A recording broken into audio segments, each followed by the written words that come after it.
If someone had told me my wedding day would feel like a funeral, I would have laughed, but I stopped laughing the moment I saw my reflection. The dress was perfect, of course it was. Ivory silk that clung just right, the kind of gown magazines called timeless, the kind of gown that made people believe in happy endings. But when I looked in the mirror, all I saw were my hands, trembling so badly I had to press them against the vanity just to keep them still, my fingers cold despite the June heat pressing through the church windows. 82 degrees outside, and I couldn't feel any of it, just the chill crawling under my skin like something was warning me, don't do this, don't say yes, don't walk down that aisle. But the music had already started, soft piano drifting through the hallway, and somewhere beyond that door, 200 guests were waiting to watch me promise forever to a man who had already broken every version of me that once believed in it. Emily, sweetheart, you're going to be late. My mother's voice came from behind me, gentle but firm, the same tone she used when reminding me of things that weren't really choices. I nodded without turning, because if I looked at her, I might say something I couldn't take back, something like I can't do this, something like please help me. But help had never come before, not when I needed it, not when it mattered. So I swallowed it, like always, like I had learned to do, like survival had taught me to do. My reflection stared back, composed on the surface, broken underneath, and for a second, just 1 second, I imagined what it would feel like to run, to lift the hem of this dress and bolt through the side door, barefoot if I had to, leaving behind the flowers, the guests, the carefully arranged lie that today was supposed to be the happiest day of my life. But then I heard his voice, faint through the walls, laughing with someone, confident, controlled, already certain of the outcome, and my chest tightened, because Ryan Blake never lost, not in business, not in arguments, not in anything that involved control. And today, this wedding, this wasn't love. This was control dressed up as commitment. This was a contract written in silence and expectation.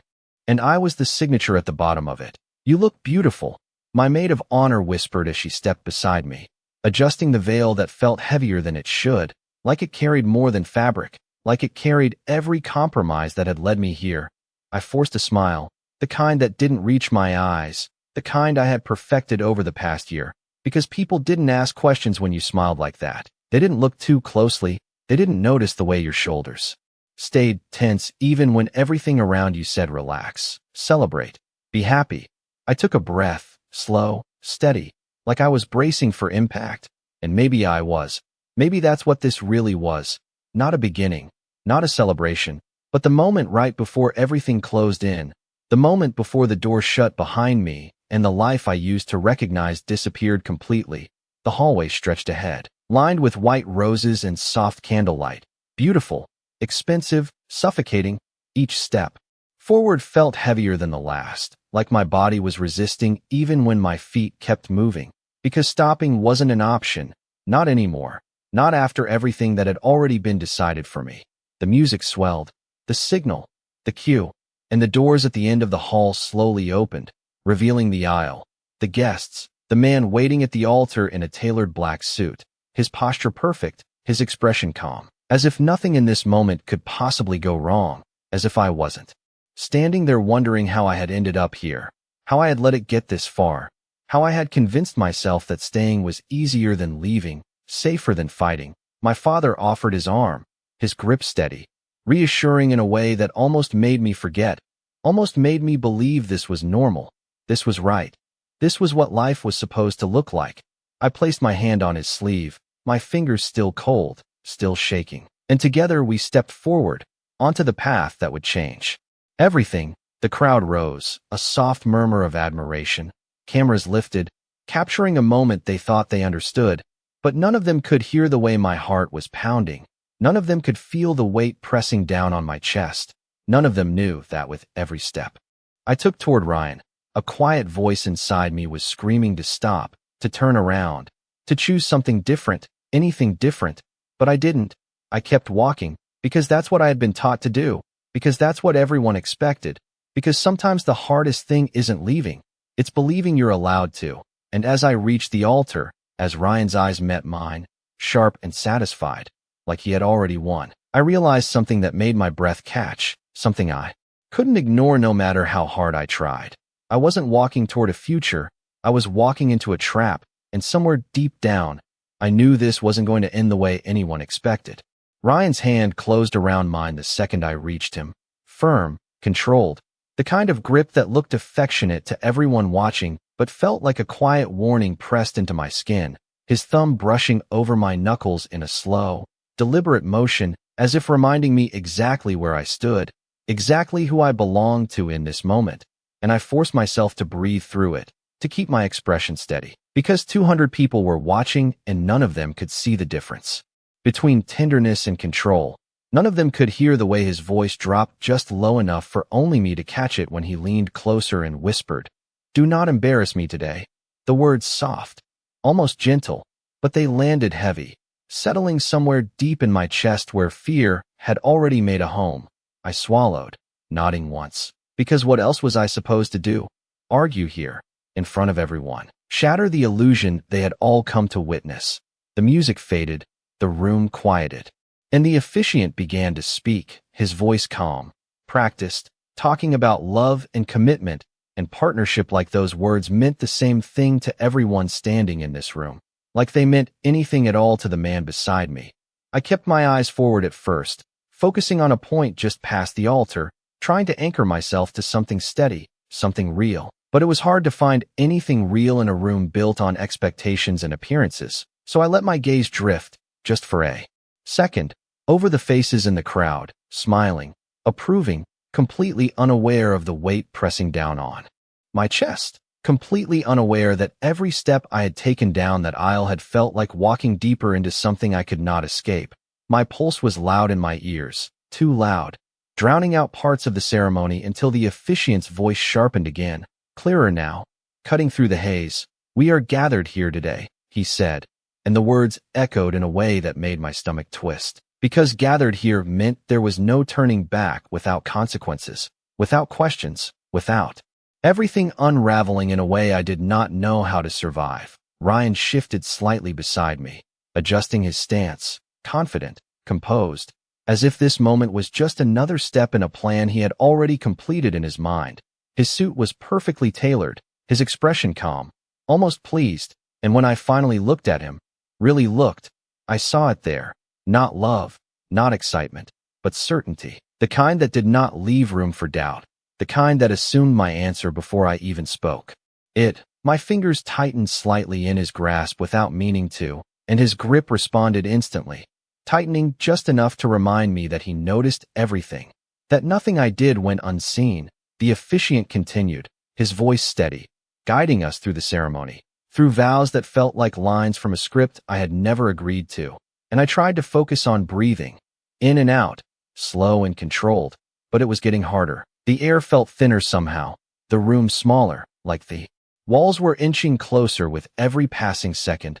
I shifted my weight slightly, the fabric of my dress whispering against the polished floor, and for a brief moment, I imagined what it would feel like to let go, to pull my hand free, to say no out loud instead of silently inside my head. But the thought barely had time to form before it was replaced by everything that would follow, the fallout, the disappointment, the questions I could not answer without exposing things I had spent so long trying to keep hidden. So I stayed still, because staying still was easier than breaking everything apart. The officiant's voice softened as he reached the part one had been dreading, the part where everything became final. "Ryan, do you take Emily?" he began, and Ryan did not hesitate, his answer immediate, confident. "I do." The words echoing through the room with a certainty that made my chest tighten further. And then it was my turn. The moment stretched, suspended, every eye on me now, waiting, expecting, believing they already knew what I would say. The silence grew heavier with each passing second, and I could feel it. The pressure, the expectation, the weight of 200 people holding their breath.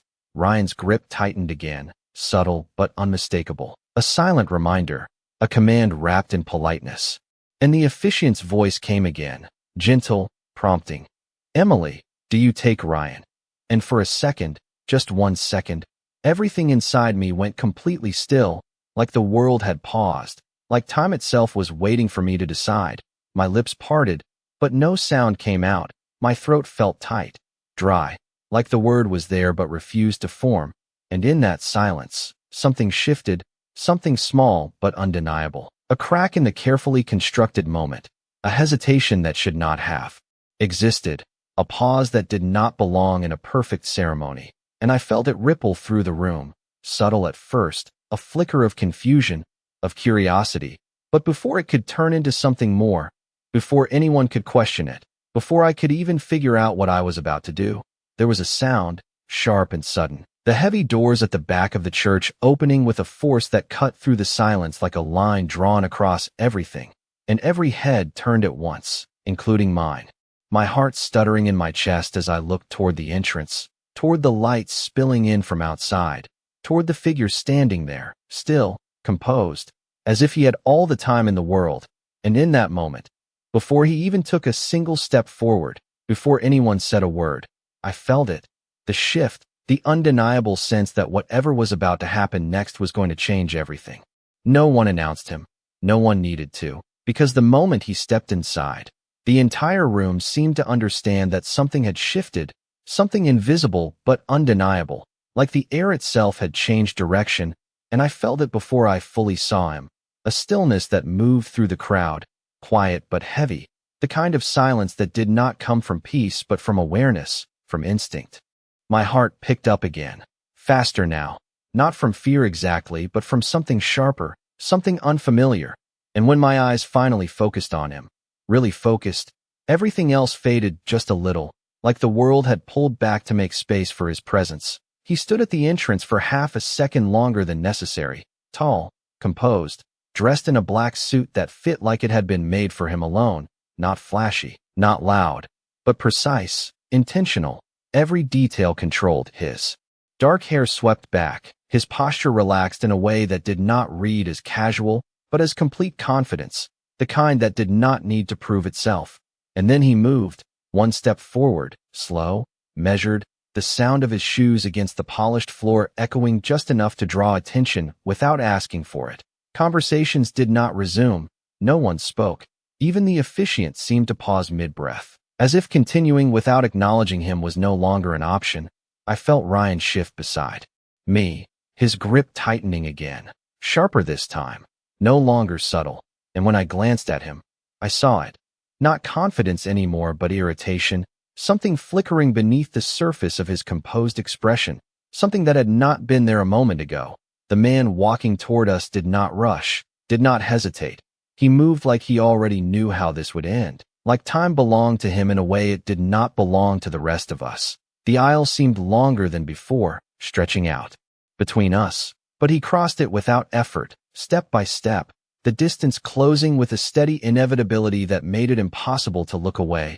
I realized then that no one was stopping him, not the ushers, not security, not anyone. And that realization settled into me in a way that felt both unsettling and strangely grounding, because it meant something. It meant he was not just a guest who had arrived late. He was someone who did not need permission to be here, someone who did not wait to be invited. My pulse echoed in my ears again, louder now, matching the rhythm of his footsteps. And for a brief moment, I forgot about the vows, the ceremony, everything that had been pressing down on me just seconds ago, because all of it had been interrupted, cut through by something stronger, something that refused to follow the script everyone else had agreed to. He stopped a few feet away from the altar, close enough that I could see his eyes clearly now, dark, steady, observant in a way that made it feel like he was not just looking at the scene, but reading it, understanding it, taking it apart piece by piece without needing anyone to explain it to him. And when those eyes landed on me, everything else blurred for a second, my breath catching in a way I could not control, not because I knew him, but because there was something in that look, something that did not match the room, did not match the expectations or the performance unfolding around us. It was not judgment, not pity, something else, something that made my chest tighten in a completely different way, like being seen instead of observed, like he was not looking at the dress or the setting or the role I was supposed to play, but at me, the version of me I had been trying to hide, even from myself. "This is a private ceremony," Ryan said suddenly, his voice controlled but edged now. The first crack in the perfect surface he had been maintaining. He took a step forward, positioning himself slightly between me and the man, as if reclaiming the space. as if reminding everyone present who this moment belonged to. But the man did not react immediately, did not raise his voice, did not argue. He simply looked at Ryan for a brief second, a glance that was calm, almost indifferent, and somehow that felt louder than any confrontation could have been, because it carried no urgency, no need to prove anything, just certainty. And then his attention shifted back to me, steady, unwavering, and when he finally spoke, his voice was low, clear, cutting through the silence without effort.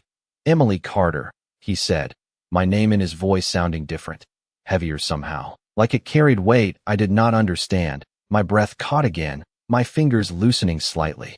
In Ryan's grasp without me realizing it, the room seemed to lean in, waiting, holding onto the moment like it was something fragile that could break at any second.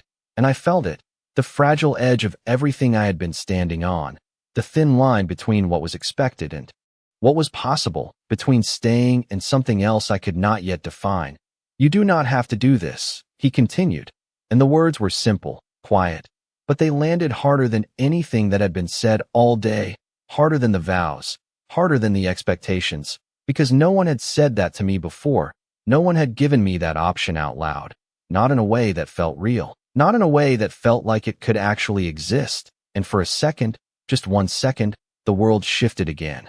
Not around him this time, but around me, because for the first time since I had stepped into this dress, since I had walked down that aisle, since I had stood here pretending I had no choice, I felt something crack open inside my chest, something small but undeniable, something that whispered back, "Maybe you do." The words did not echo, they settled, quiet but heavy, like something placed carefully into my hands that I did not know how to hold. And for a second, I forgot how to breathe, because no one had ever said that to me in a way that felt real. Not like this, not here, not in front of everyone who had already decided my answer. Ryan's fingers tightened sharply around mine, pulling me back into the moment with a pressure that was no longer subtle, no longer something that could be mistaken for anything gentle. "That is enough," he said, his voice still controlled but thinner now, stretched tight over something underneath that was starting to show. He turned slightly toward the man, his posture straightening, reclaiming space, reclaiming authority. "You are interrupting a private event." The words were formal, practiced, but they did not land the way they should have, because no one moved, no one stepped in to support him. The room remained still, waiting, watching, as if something more important than etiquette was unfolding. The man did not raise his voice, did not step closer. He simply stood there, calm, composed, as if the tension in the room belonged to everyone else and not to him. "Private," he repeated softly, like he was considering the word, and then his gaze shifted again, not to Ryan this time, but back to me, steady, unbroken. "You call this private when she looks like she is asking for a way out." My chest tightened, the air catching somewhere between my lungs and my throat, because he said it out loud, the thing I had been trying so hard to hide, the thing no one else had acknowledged, and suddenly it was there, in the open, impossible to pretend it was not real. Ryan let out a short breath, something close to a laugh, but without any warmth in it. "You do not know anything about her," he said, sharper now, his grip shifting as he tried to pull me slightly closer to his side. Like proximity alone could prove something, could erase what had just been said, but my body did not follow the way it was supposed to. There was a hesitation, small but noticeable, and I felt it the second it happened, felt the shift in Ryan's hand as he realized it too, his fingers tightening again, a silent correction, a reminder, but the moment had already changed, something had already slipped. "Then let her answer," the man said, still calm, still steady, and somehow that was worse. Because there was no force in it, no pressure, just an opening, a space that had not existed before. The officiant shifted uncomfortably beside us, glancing between the two men as if trying to decide whether to continue, whether to intervene, but the ceremony had already fractured, the script broken in a way that could not be easily repaired, and all eyes were on me again, waiting, but this time it felt different. Not just expectation, not just pressure, something else layered beneath it. Curiosity, uncertainty, the beginning of doubt. My heart was pounding again, loud, insistent, but now it was not just fear, it was something else pushing against it, something that felt dangerously close to possibility. Ryan leaned in slightly, his voice dropping low again. Meant only for me. Say the words, he murmured, each syllable precise, controlled. Finish this. And for a moment, I almost did. The habit of it, the instinct to comply, to keep things smooth, to avoid the fallout, it rose up automatically, like muscle memory, like something ingrained too deeply to question. My lips parted again, the same way they had before, the same silence stretching out. But now it was different. Now there was something in that silence, something that had not been there just seconds ago. I could feel it. The presence of choice, fragile, unfamiliar, but real, and it made everything heavier, because choosing meant responsibility. Choosing meant consequences. Choosing meant stepping away from the version of my life that had already been decided for me and into something unknown, something uncertain, something that could either save me or break me in a completely different way. My gaze shifted, almost without thinking, back to him, to the man who had walked in like he did not need permission, who had spoken like he did not doubt the truth of what he was saying. And he had not moved, not since he stopped at the altar. He was still there, still watching, but not pushing, not demanding, just waiting. And that was what made it real, the fact that he was not forcing anything, not taking control the way Ryan did, but offering something instead, something I had not been given before, the space to decide. The room seemed to hold its breath again, the silence stretching, fragile, and I realized that this was it. This was the moment everything hinged on, not the vows, not the ceremony, but this pause, this choice. My fingers loosened slowly in Ryan's grip, not a sudden movement, not dramatic, just enough to create space between us, and I felt it instantly. The shift, the break, small but undeniable. Ryan's hand tightened again, trying to close that space, but it was already there now, already real, and I drew in a breath, deeper than any I had taken since this day began, the air filling my lungs in a way that felt almost unfamiliar, like I had been breathing too shallow for too long. The officiant's voice came again, hesitant this time, uncertain. "Emily," he prompted softly, but I did not look at him. I did not look at the guests. I did not look at the expectations waiting to be fulfilled. I looked at the space in front of me, at the line I was about to cross, and for the first time, I did not feel trapped by it. I felt aware of it, aware that it existed, aware that I could choose which side of it I stood on. And that awareness settled into me like something steady, something grounding, something that did not erase the fear but stood beside it, equal, balanced. And I realized then that whatever I said next was not going to be about pleasing anyone, not about avoiding conflict, not about maintaining the illusion. It was going to be about truth, and that thought alone was enough to make my voice tremble when I finally found it. Not loud, not dramatic, but clear enough to be heard, clear enough to matter. And once it started, I knew there was no taking it back. "I cannot do this." The words left my mouth before I could stop them, quiet but unmistakable. And the moment they existed in the air, everything changed, not loudly, not dramatically, but in a way that settled over the room like a shift in gravity. Ryan's hand froze around mine, his grip tightening for a fraction of a second before going still, too still, like he was recalculating something he had never expected to need to reconsider. The silence that followed was heavier than anything that had come before, heavier than the vows, heavier than the anticipation, because this silence was not part of the plan. This silence was something breaking, something unraveling in real time. The officiant blinked, clearly unsure, his script no longer enough to carry the moment forward, and I could feel every set of eyes on me again. But this time it did not feel like pressure pressing me down. It felt like space opening around me, unfamiliar and terrifying and freeing all at once. My heart was racing, my chest tight, but my voice, when it came again, was steadier than I expected. "I am not saying yes," I said, each word deliberate, each word real. And the second I finished, I felt it, the shift inside me, like something that had been locked for too long had finally given way. Ryan turned to me fully now, his composure cracking just enough to reveal something sharper beneath it. Not anger exactly, but disbelief. The kind that came from losing control in a situation where control had always been guaranteed. "Emily," he said, low, controlled. But there was an edge now, a warning that did not need to be loud to be clear. "Think carefully about what you are doing." But I already had. Maybe not in the way he meant, maybe not in the way that satisfied expectations or kept everything intact, but in the only way that mattered right now, the way that acknowledged the truth. I had been avoiding for too long. I drew in another breath, deeper this time, steadying myself against the weight of what I had just done, what I was still doing.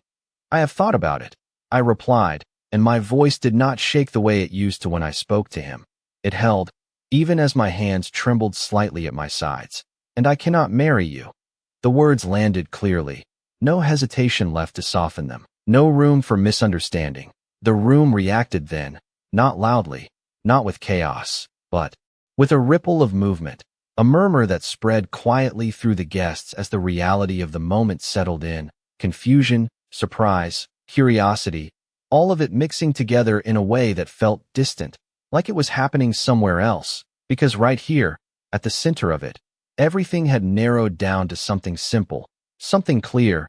Ryan's expression hardened, the last traces of his practiced calm slipping away, replaced by something colder, more calculated. You do not get to walk away from this, he said, his voice still controlled but heavier now, each word carrying weight, expectation, consequence. But for the first time, it did not land the same way. It did not sink into me and take hold.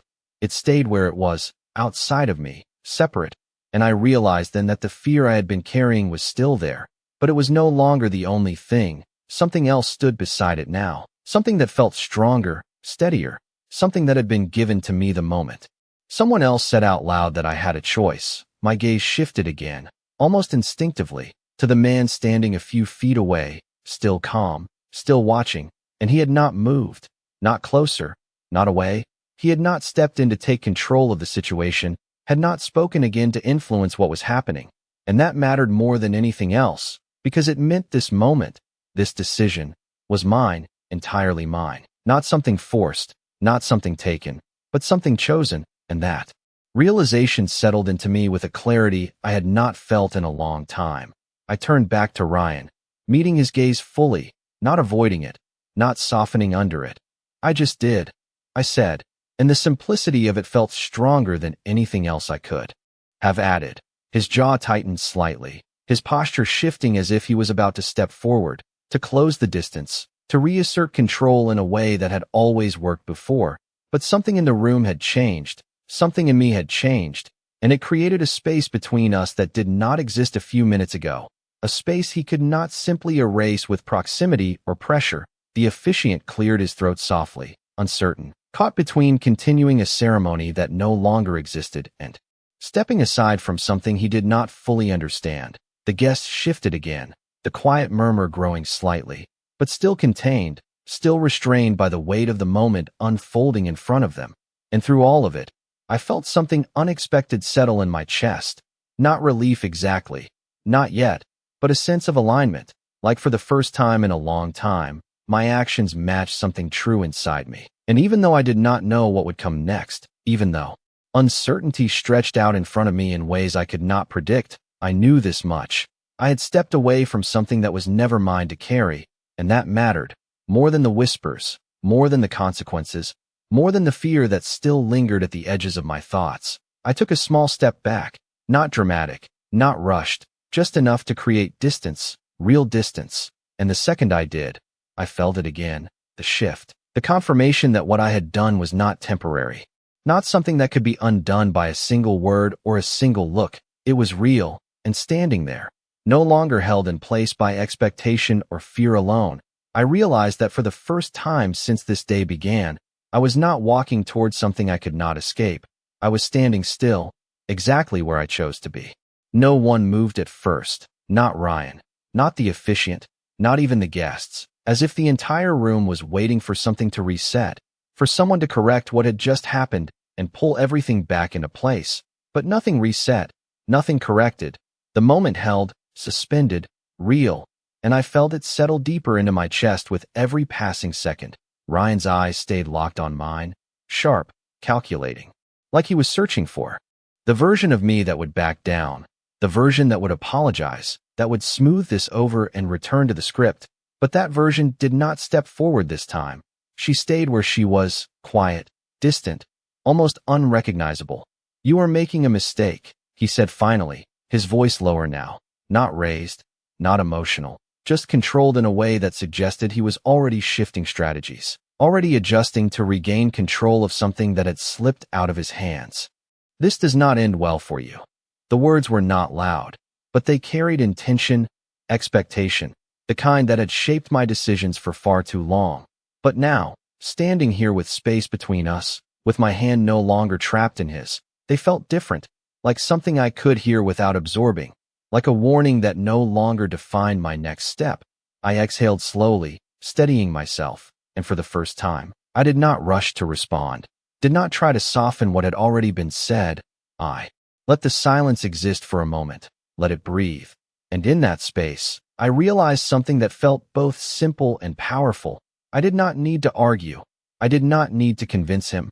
My decision did not require his agreement to be real, and that understanding grounded me in a way I had not expected. "Maybe," I said quietly, my voice even, not defensive, not uncertain, just honest. "But it is still my decision." His jaw tightened slightly, the smallest visible reaction, but enough to show that. The shift between us was no longer subtle. It was real, defined, and not easily undone. A murmur moved again through the crowd, a little louder this time, curiosity turning into something closer to disbelief, because this was not how these moments were supposed to go. This was not how the story was written. But stories, I realized, only followed expectations when no one chose to change them. And I had already stepped outside of that line. The officiant took a cautious step back, creating space. At the altar, as if instinctively understanding that whatever this was now, it was no longer a ceremony he could guide, my father shifted behind me, his presence suddenly more noticeable, his hand hovering slightly, as if unsure whether to reach for me or step away. And when I glanced at him briefly, I saw it there, confusion, concern, but also something else, something softer, something that looked almost like understanding, and that alone made my chest tighten in a different way, not from fear, but from something closer to relief. Because even if everything else fell apart, even if the consequences came exactly as Ryan had warned, there was at least one person in this room who might see me, really see me, and that mattered more than I had realized. "We can discuss this privately," Ryan continued, his tone shifting again, smoother now, more controlled, as if he was trying to pull this moment out of the public eye, to contain it, to reshape it somewhere else where he could regain the upper hand. "There is no need to make a scene." But the scene had already been made, not by volume, not by chaos, but by truth, and truth did not shrink just because it became inconvenient. I shook my head slightly, a small movement, but firm. "There is nothing to discuss," I said. And the clarity in my voice surprised even me, because it did not waver, did not soften. It held steady in a way that felt new. The man who had walked in remained where he was, still silent, still observing. But there was a shift in his posture now, subtle, almost imperceptible, like he was no longer just witnessing but ready, not to take over, not to control, but to step in if needed. And strangely, that did not make me feel trapped. It made me feel supported in a way that did not take anything away from my choice. Ryan followed my gaze for a brief second, his eyes landing on him again. And something passed between them, something unspoken but understood, a recognition that this moment was no longer contained between just the two of us, that the balance had shifted in a way he could not easily reverse. "You do not understand what you are walking away from," Ryan said. One last attempt, one last assertion. But I did understand. Maybe not every detail, maybe not every consequence, but I understood enough to know that staying would cost me more than leaving ever could. I took another small step back, increasing the distance between us, and this time, no one tried to close it, no one reached to pull me back into place. The space remained, real and unchallenged, and I turned slightly, not fully away, but enough to signal that I was no longer standing where I had been placed, no longer part of the arrangement that had been set for me. The room shifted again, the energy changing, not settled yet, not calm, but different, like something new had been introduced, and no one quite knew how to respond to it. And in the middle of that uncertainty, I felt something unexpected rise in me. Not confidence exactly, not yet, but a steady awareness, a sense that even though I did not know what came next, I had already done the hardest part. I had chosen, and that choice, fragile as it still felt, was enough to carry me forward into whatever came after. The silence did not break all at once. It unraveled slowly, like tension loosening thread by thread, a chair shifting somewhere in the back, a quiet whisper that was quickly hushed, the faint sound of someone exhaling after holding their breath too long. But at the center of it, everything still felt suspended, like the moment had not fully decided what it was yet, and I stood there, no longer in place beside Ryan, no longer part of the ceremony that had been planned down to the smallest detail. And for the first time, I was aware of my own body in a different way, my shoulders not as tight, my breathing deeper, steadier, like something had released its hold on me without asking permission. Ryan straightened his jacket with a controlled motion, precise, deliberate, as if restoring order to himself even if the situation around him refused to cooperate. His expression settled back into something composed. But it was not the same composure as before. There was something colder beneath it. Now, something that watched instead of assumed, calculated instead of commanded. "This is not over," he said, not loudly, not for the room, but for me. The words meant to linger, to follow, but I did not respond this time, not because I did not hear him, but because I no longer felt the need to answer everything he said, and that in itself felt like another shift, small but significant. I turned slightly, enough to break the direct line between us, and the movement drew my attention back to the man who had stepped into this moment and changed its direction without raising his voice.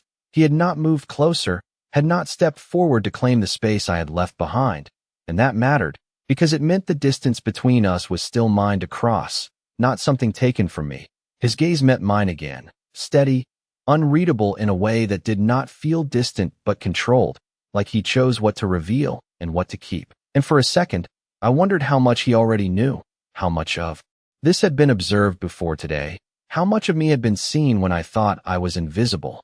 "You should leave," he said quietly, not a command, not an order, just a statement offered without pressure, and the simplicity of it cut through the noise in my head more effectively than anything else, because it pointed forward, not back. It did not ask me to justify what I had done or explain it. It simply acknowledged the next step as if it were obvious, as if it were allowed. My fingers brushed lightly against the fabric of my dress, grounding myself in the present, in the reality that I was still standing here, still able to choose what came next, and that realization steadied me in a way I was still getting used to. I nodded slightly, more to myself than to him, and then I turned, fully this time, away from the altar, away from the arrangement that had been built for me. The aisle stretched out in front of me again, the same path I had walked just minutes ago, but it felt different now, not like something leading me toward a decision I could not escape, but like something I was choosing to walk away from. Each step forward felt deliberate, measured, my heels clicking softly against the floor, the sound echoing in a way that felt louder than it should have, not because of the noise itself, but because of what it represented, a movement that could not be undone, a direction that was no longer dictated by expectation alone. The guests parted slightly as I passed. Not dramatically, just enough to create space, their expressions a mixture of surprise and something else I could not quite define, but I did not stop to analyze it, did not let it pull me back into their perception of what this moment should be, because for once, their understanding did not matter more than mine. I reached the middle of the aisle when I felt it, not a touch, not a hand pulling me back, but a presence shifting behind me. The awareness that the man who had interrupted everything was no longer standing still, that he had moved, not to take control of the situation, but to follow, not close enough to crowd, not distant enough to disappear, just there, a steady presence at the edge of my awareness, and strangely, that did not feel like pressure. It felt like something else entirely, something that allowed me to keep walking without looking over my shoulder, without questioning whether I was stepping into something worse, because whatever he was, whatever role he played in all of this, he had not taken my choice away, and that mattered more than anything else. The doors at the end of the aisle came into view, tall, heavy, the same ones that had opened to let him in, the same ones that now felt like a threshold instead of a boundary. And as I approached them, I realized that the hardest part had not been saying no. It had been believing that no could exist at all. And now that it did, now that I had spoken it, and stepped into it. Everything else felt uncertain but possible.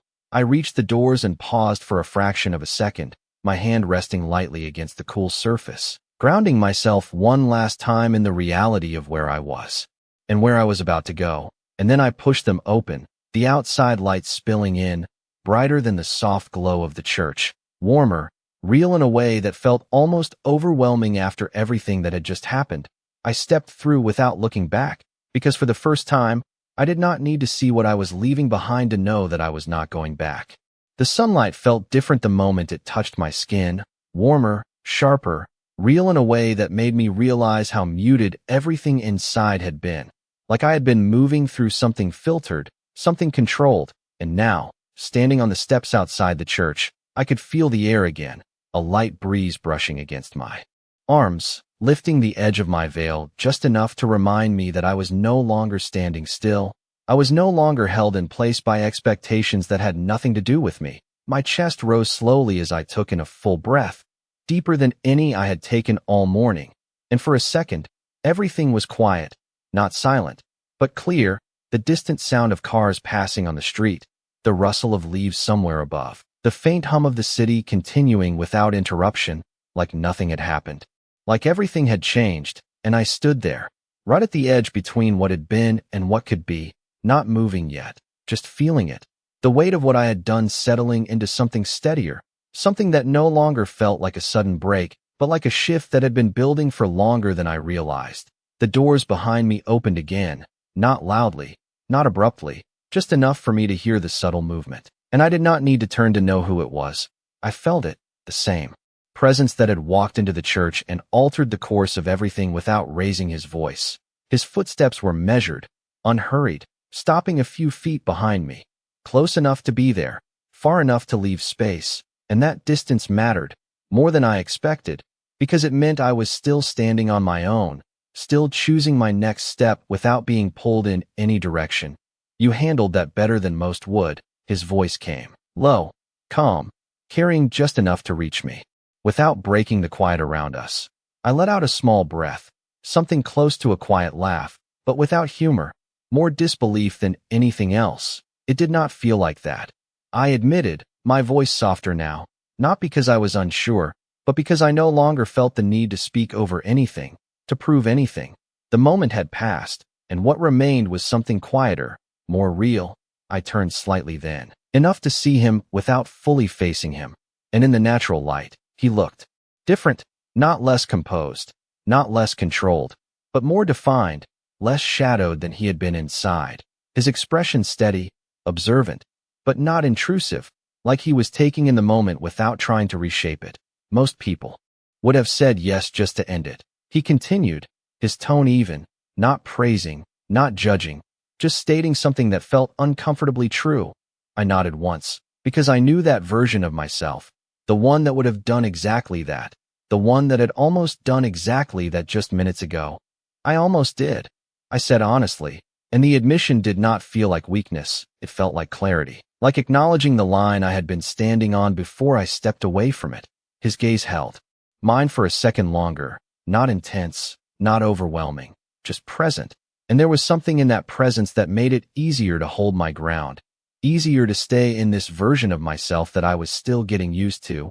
"But you did not," he replied, simple, direct, and the weight of that landed differently than anything else had, because it did not focus on what could have happened, it focused on what had, on the choice I had actually made. And for a moment, I let that settle, let it exist without questioning it, without minimizing it. The sound of the church doors behind us grew slightly louder, voices beginning to filter out, guests stepping into the aftermath of a moment they would likely talk about long after today. But none of that pulled my attention the way it would have before. It stayed in the background, distant, because right now, the only thing that felt real was this space, this moment, this unexpected pause between what I had left and whatever came next. I shifted my weight slightly, the fabric of my dress brushing softly against the stone steps, grounding me again in where I was, in the fact that I had not disappeared, had not fallen apart, had not been swallowed by the consequences I had been warned about.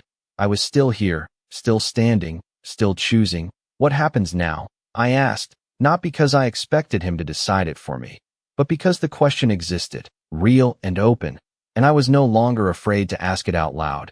He did not answer immediately, did not rush to fill the space with certainty or direction, and that pause told me more than a quick response ever could, because it meant he was not here to control the next step, not here to replace one path with another without my consent. That depends on you, he said finally, his voice steady, leaving the weight of the answer exactly where it belonged, with me. And for the first time, that did not feel overwhelming. It felt honest. I looked out at the street ahead, at the open space that stretched beyond the steps, and I realized something that settled into me with quiet certainty. I was no longer walking towards something I feared. I was standing at the beginning of something I could choose. And that difference, subtle as it seemed, changed everything. The street stretched out in front of me, open and indifferent, cars passing by like nothing had shifted, like the world had not just tilted beneath my feet. And for a moment, I simply stood there, letting that reality settle in, letting the contrast exist, because inside that church everything had felt heavy, contained, scripted, and out here, nothing was waiting for me to follow a plan, nothing was asking me to perform. It was just space, wide and uncertain and completely mine. My fingers curled slightly at my sides, brushing against the soft fabric of the dress that no longer felt like a symbol of something I had to become, but something I could choose to step out of when I was ready. The veil shifted again with the breeze, light now, almost weightless compared to how it had felt before, and I realized that the difference was not the fabric. It was me. It was the way I was standing in it, no longer bracing, no longer holding myself still to survive a moment I could not control. I turned my head slightly, glancing back toward the church doors as more people began to step outside, voices low but growing, fragments of conversation drifting into the air, curiosity, speculation, the need to understand what they had just witnessed, but none of it reached me the way it would have before. It stayed at a distance, like background noise that no longer defined the center of my world.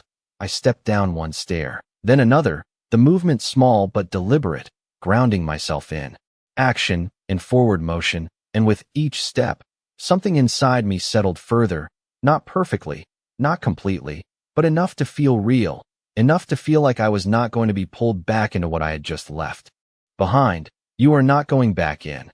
His voice came from just behind me. Not a question, not a challenge, just a quiet observation. I shook my head slightly. The answer simple, immediate. No, I said, and there was no hesitation in it, no second thought, just clarity, and hearing it out loud again reinforced something inside me, something steady, something that did not waver even as everything else remained uncertain. I reached the bottom of the steps and paused, looking out at the sidewalk, at the people moving through their day without noticing me, without knowing what had just happened, and there was something strangely grounding in that. The idea that the world did not stop, did not revolve around a single moment, no matter how large it felt from the inside. It kept moving, and now, I could move with it, or choose my own direction entirely. Do you have somewhere to go? He asked, his tone still even, still leaving the space open rather than filling it, and the question caught me off guard, not because it was complicated, but because I had not let myself think that far yet. I had focused on the decision, on the moment of stepping away, but not on what came after, not on where I would actually go once I did. I hesitated for a second, not out of fear, but out of realization, the kind that came when you reached the edge of something and saw just how open it really was. I started, then stopped, because the honest answer was not simple, not clean, and for a brief moment, uncertainty crept back in, not overwhelming, not suffocating, but present, reminding me that choosing freedom also meant choosing responsibility, choosing the unknown. I exhaled slowly, steadying myself again. Not yet, I admitted, and saying it did not feel like failure. It felt like truth, like acknowledging where I actually stood instead of pretending I had everything figured out. He did not react immediately, did not rush to offer solutions or fill the silence with reassurances. And that pause mattered, because it kept the moment balanced, it kept the choice where it belonged, with me. Then you decide your next step, he said finally, his voice calm, not pushing, not guiding, just placing the responsibility exactly where it was. And for a second, I simply let that sit, let It settled into the space between us, because it was not something I was used to, being told that I could decide without someone else shaping the outcome. Without someone else setting the boundaries first. I looked down at my hands, at the slight tremor that still lingered, not from fear now, but from everything that had just shifted, and I realized that the tremor did not mean I was uncertain. It meant I was alive in this moment. Aware, present, stepping into something real. I lifted my gaze. Again, meeting his eyes briefly. And there was no pressure there, no expectation, just acknowledgement, like he understood the weight of what I was holding without trying to take it from me. I turned back toward the street, toward the open path ahead, and for the first time, the question of what came next did not feel like a threat. It felt like possibility, wide and undefined. Waiting for me to shape it, I took a step forward. Then another, not fast, not rushed, just steady, and as I moved away from the steps, away from the place where everything had changed, I realized something that settled quietly but firmly into my chest. I did not need to have all the answers yet. I just needed to keep moving in the direction I had chosen, and that was enough for now. I did not look back as I walked, not because I was afraid of what I would see, but because I no longer needed to confirm that it was behind me. The church, the expectations, the version of my life that had been decided without me, it all stayed where it belonged. In the past I had just stepped out of, the sidewalk stretched ahead in uneven patches of light and shadow, the late morning sun filtering through the trees that lined the street. And for the first time in what felt like years, I noticed small things again. The sound of footsteps passing by, the distant hum of traffic, the faint scent of coffee drifting from a corner cafe half a block away, ordinary details that should have always been there, but somehow had not registered until now. I adjusted my pace slightly, the heels of my shoes clicking in a rhythm that felt steadier with each step, less like something carrying me forward out of necessity and more like something I was choosing, even if I did not know exactly where I was going yet. I became aware of him again a moment later, not directly beside me, not crowding my space, but there, a few steps behind and to the side, his presence consistent, measured, like he was matching my pace without overtly aligning himself with it. And that detail mattered more than I expected, because it meant I was still leading my own movement, still setting the direction. "You are thinking too far ahead," he said after a moment, his voice low, even, carrying just enough to reach me without disrupting the quiet rhythm I had fallen into. I let out a small breath, almost a quiet exhale of recognition, because he was right. My mind had already begun to move past the present, to the questions I could not yet answer, the logistics, the consequences, the conversations that would inevitably follow. And I realized how quickly I was slipping back into the habit of trying to solve everything at once, to regain control by predicting outcomes. I slowed slightly, grounding myself again in the present moment, in the feel of the pavement beneath my feet, in the steady rhythm of my breathing. I do not know how not to, I admitted, my voice softer now, not defensive, just honest. He did not respond immediately, and the silence that followed did not feel uncomfortable. It felt intentional, like he was allowing the thought to settle rather than rushing to correct it. "Then start smaller," he said. Finally, and I turned my head slightly, just enough to glance at him. His expression unchanged, calm, observant, as if he was stating something obvious rather than offering advice. "One step at a time is still movement," he added, and the simplicity of it landed in a way that surprised me, because it stripped away the weight I had been placing on everything that had not happened yet. It brought me back to what was actually in front of me, what I could actually control, which right now was just this, walking forward, choosing the next step, and then the next. I nodded once, more to myself than to him, letting the idea settle into something I could hold on to, something that did not overwhelm me with possibilities I could not yet navigate. We reached the corner of the street.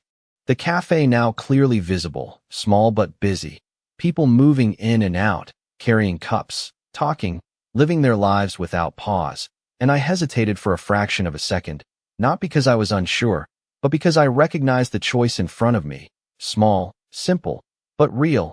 I could keep walking, disappear into the city without direction, or I could stop, take a moment, allow myself to breathe somewhere that was not defined by what had just happened. I turned slightly toward the cafe, the decision forming without pressure, just a quiet inclination towards something that felt manageable. Coffee. I said, half to myself. But the word carried enough intention to mark it as a choice. He did not question it, did not suggest anything else. He simply adjusted his pace slightly as I moved toward the entrance. And that lack of interference reinforced something I was beginning to understand about him. He did not take decisions away. He did not reshape them. He allowed them to exist. I reached for the door, the glass cool beneath my fingers, and pulled it open, the soft chime above it marking my entrance into a space that felt completely separate from everything that had just unfolded. The warmth inside contrasted with the air outside, the smell of coffee stronger now, grounding, familiar. And for a moment, I simply stood there, letting the normalcy of it settle around me. People sitting at tables, typing on laptops, talking quietly, a barista calling out orders in a steady rhythm, life continuing without disruption, and I stepped inside, fully this time, choosing to enter something new, something ordinary, something that did not demand anything from me except presence. And as I moved toward the counter, I realized that maybe this was how I would rebuild, not all at once, not with a grand plan, but with small, deliberate choices, one step, one decision at a time, starting with something as simple as coffee and the understanding that I was allowed to choose it for myself. The warmth of the cafe settled around me almost immediately, wrapping over my shoulders like something familiar, something steady, and I did not realize how much I needed that until I felt it. The contrast between the sharp openness outside and the contained calm inside, making my chest ease just slightly, not completely, not all at once, but enough to notice, enough to breathe a little deeper without thinking about it. The low hum of conversation filled the space, overlapping voices blending into a kind of background rhythm that did not demand attention, just presence. And for the first time since the morning began, I was not the center of anything. I was just another person walking in, another face in the room, and there was something grounding about that, something that let me step out of the intensity of everything that had just happened and into something quieter, something real. I moved forward slowly, the soft sound of my heels against the floor less sharp now, softened by the hum of the room, and I caught a few glances, brief, curious, because the dress was impossible to ignore. But no one stopped me. No one questioned me. They looked and then looked away, returning to their own conversations, their own lives, and that simple indifference felt like permission. Permission to exist here without explanation, without having to justify why I looked the way I did or where I had just come from.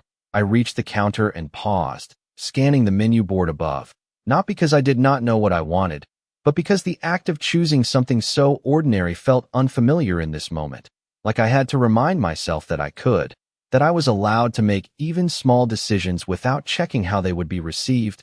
Take your time, the barista said with a small, polite smile, her tone casual, unconcerned. And the simplicity of it settled something in me again. I nodded slightly, letting my gaze move across the options, grounding myself in the normalcy of it, the everyday nature of something as simple as coffee, medium latte. I said finally, my voice steady, and hearing it sound so normal felt like a quiet confirmation that I was still here, still myself, even if everything around me had shifted. Name, she asked, fingers already poised over the register, and for a split second, I hesitated. Not because I did not know it, but because of everything attached to it, everything it had carried into that church just minutes ago, everything it had represented in a moment I had walked away from. But then I said it, clear, without hesitation, Emily.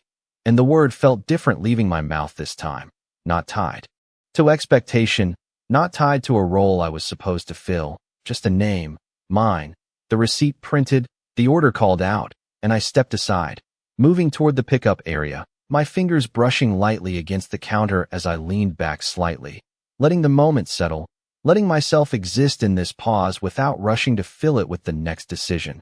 The next step, he entered a moment later, the soft chime of the door marking his arrival, and again, he did not rush to stand beside me, did not close the distance in a way that would make the space feel smaller. He simply moved through the room with the same controlled ease, the same quiet presence that did not demand attention but held it anyway. He stopped a few feet away, close enough to be part of the same moment, far enough to keep it mine. You are adjusting, he said after a moment, not as a question, but as an observation, and I let out a small breath, considering it. Because it was true, not perfectly, not completely. But something in me was shifting, settling into a new rhythm that did not revolve around someone else's expectations. I think I am trying to.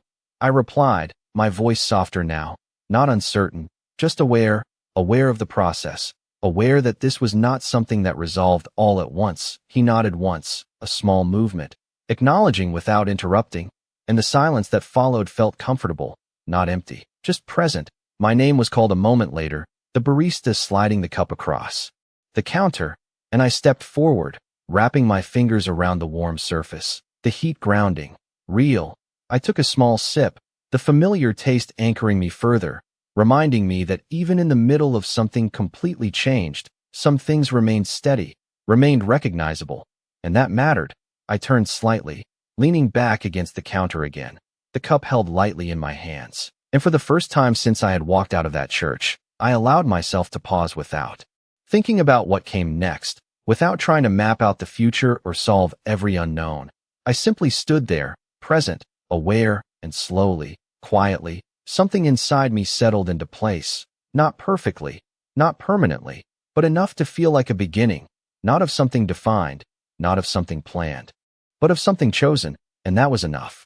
The warmth of the cup lingered in my hands even after I lowered it slightly, the steady heat grounding me in a way that felt simple but necessary, like something small anchoring something much larger, and I stood there for a moment longer than usual, not because I did not know what to do, but because I was letting myself exist without rushing, without filling the space with decisions I was not ready to make yet. The cafe moved around me in quiet rhythms, orders being called, chairs shifting, soft conversations rising and falling, and I realized that none of it required anything from me.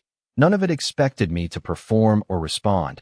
It simply existed, and I could exist within it. The realization settled gently, like something that had always been available but never fully felt. I took another small sip, slower this time, letting the familiar taste register, letting it pull me further into the present. And for the first time since the morning began, I noticed that my hands were no longer trembling, not completely still, but steadier, more controlled, like my body was finally catching up to the decision I had made.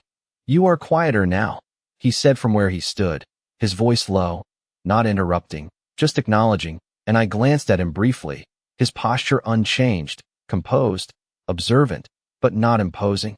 "I think I am listening," I replied, and the words surprised me slightly, not because they were untrue, but because I had not thought of it that way until I said it out loud, listening not to him, not to the room, but to myself, to the part of me that had been buried under expectations and fear for so long that I had almost forgotten what it sounded like. He did not respond immediately, and again, the silence felt intentional, like he understood the weight of that shift without needing to define it. I looked down at the cup in my hands, tracing the edge of the lid lightly with my thumb, grounding myself in the small, repetitive motion, and then I lifted my gaze again, not to him this time, but to the window just beyond, the street visible through the glass, people passing by, cars moving steadily, the world continuing without pause, and something about that steadiness felt reassuring, like a reminder that life did not stop because one moment changed, it adjusted, it moved, it continued, and I could move with it.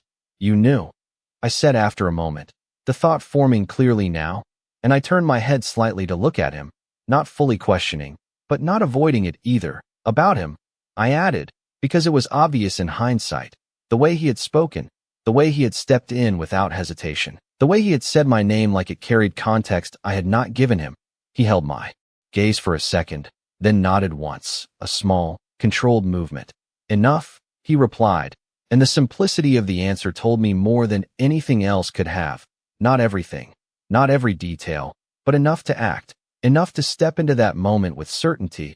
I felt a slight shift in my chest at that, not discomfort exactly, but awareness, the understanding that this was not entirely random, that my life had intersected with his in a way that had been building before today, even if I had not seen it. "Why?" I asked, the question quiet, not demanding, just honest, because it existed now and I was no longer afraid to voice it. He did not answer right away, his gaze shifting briefly toward the window, as if considering how much to say, how much to leave unsaid, and when he looked back at me, there was something slightly different in his expression, not softer, but more deliberate. "Because you should not have been in that position," he said, and the words were simple, but they carried weight, not ownership, not control, just a statement of fact, and I felt something settle at that. Something that did not feel like obligation or expectation, just recognition that what had happened was not something I had deserved or needed to accept. I let out a slow breath, absorbing that, letting it exist without questioning it too much, because for once, I did not feel the need to challenge something that aligned with what I had already begun to understand. And now, he continued after a moment, his voice still calm, "You are not." And that was it. No elaboration, no attempt to shape what came next, just a clear acknowledgement of the shift that had already taken place. I looked down again, then back up, meeting his eyes fully this time. And for a second, I saw it clearly, the difference between control and presence, between someone who directed and someone who allowed. And that difference mattered more than anything else right now. I took another sip of my coffee, letting the warmth settle again, and I realized that the question of what came next had not disappeared, but it no longer felt like something pressing down on me. It felt like something I could approach, step by step, choice by choice, without losing myself in the process. And standing there, in a place that was not defined by what had almost happened, I understood something that felt both simple and profound. I was no longer reacting to a life that had been set for me. I was beginning to create one, and even if I did not know exactly what that would look like yet, the fact that it was mine to shape was enough to make me take the next breath a little easier, a little steadier, a little more certain that whatever came next, I would meet it on my own terms. The cafe noise continued around me, steady and unchanged, but something inside me had quieted in a way I could finally recognize. Not the kind of silence that came from holding everything in, but the kind that came from no longer needing to fight against myself.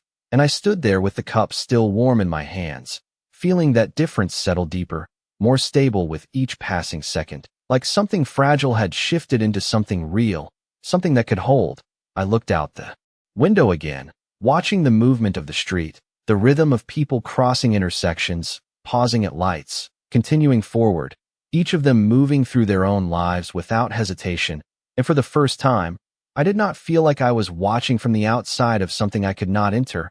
I felt like I was part of it again, like I could step into that flow without losing myself in it. The thought came quietly, not loud or overwhelming, just clear. I could leave, not just the church, not just that moment, but the version of my life that had been built around fear and expectation.